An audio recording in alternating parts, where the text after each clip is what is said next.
జనసేన అధినేత పవన్ కళ్యాణ్ ఈ మధ్య జరిగిన ఆటో డ్రైవర్ల సంక్షేమ కార్యక్రమంలో కనిపించిన తీరు ఇప్పుడు సోషల్ మీడియాలో చర్చనీయాంశమైంది.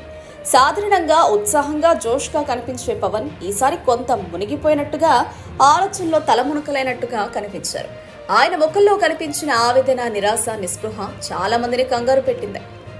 ఈ వీడియో సోషల్ మీడియాలో వైరల్ అవుతుండగా మహా టీవీ యాంకర్ వంశీ దీని మీద ఓ ఎమోషనల్ రియాక్షన్ ఇచ్చారు. పవన్ కళ్యాణ్ అంతలా చూసి తట్టుకోలేకపోయారని తెలిపాడు. ఎప్పుడూ అందరికీ స్ఫూర్తినిచ్చే పవన్ గారు ఇలా ముభావంగా ఉండడం చూడగానే గుండె పిండుకుపోయింది అంటూ తన భావాలను బయటపెట్టారు. అయితే వంశీ రియాక్షన్ పై కూడా ఇప్పుడు సోషల్ మీడియాలో భిన్న అభిప్రాయాలు వ్యక్తమవుతున్నాయి. కొంతమంది పవన్ కళ్యాణ్ ఈ స్థితికి కారణం రాజకీయ ఒత్తిడినేమో అంటుంటే, మరికొందరు బాలకృష్ణ ఇటీవల చేసిన వ్యాఖ్యలు ఆయన మనసును తాకాయేమో అని ఊహిస్తున్నారు. ఇంకొందరు మాత్రం పవన్ గారికి ఆరోగ్యం బాగాలేకపోవడం వల్లనే ఆయన అలసటతో అలా కనిపించారనే విశ్లేషణ చేస్తున్నారు. ఇక నెటిజన్లు మాత్రం వంశీ రియాక్షన్ ట్రోల్ చేస్తున్నారు. మహావంశీ పోస్ట్ మార్టం ఎక్కువైందేమో, కోడిగుడ్డు మీద ఈకలు పీకినట్టు అంటూ వ్యంగ్యంగా కామెంట్లు చేస్తున్నారు. కానీ పవన్ కళ్యాణ్ అభిమానులు మాత్రం వంశీ మాటలకు తోడ్పాటునిస్తున్నారు.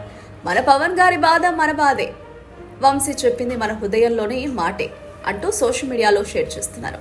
ఇక ఈ మొత్తం ఘటనలో ఒక విషయం మాత్రం స్పష్టం. పవన్ కళ్యాణ్ ఏదో మౌన బాధలో ఉన్నారు.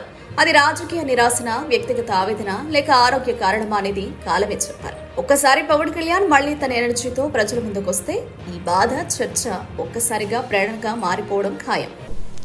మౌనంగా తలదించుకొని కూర్చున్నారట, ముభావంగా. ఏంటి పవన్ కళ్యాణ్ గారు ముభావంగా ఉండటానికి గల కారణం ఏంటి?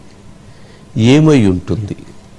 ఏంటి ఆ మౌనం వెనక దాగి ఉన్నటువంటి కోణం ఏమిటి అన్న ప్రశ్న అక్కడ వచ్చినటువంటి వాళ్ళందరిలో, అక్కడ ఉన్నటువంటి కూటమి నాయకత్వం అందరిలో కూడా కలిగింది.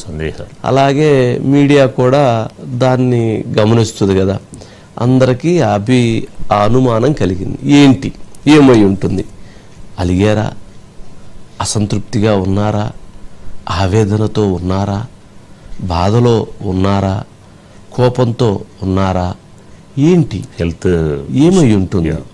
అనారోగ్య కారణాలు ఏమైనా ఉన్నాయా? ఇంకా ఇబ్బందిగా ఉన్నారా? జ్వరంతో బాధపడుతున్నారా? ఏమై ఉంటుంది అన్న చర్చ చాలా ఆసక్తిగా జరిగింది.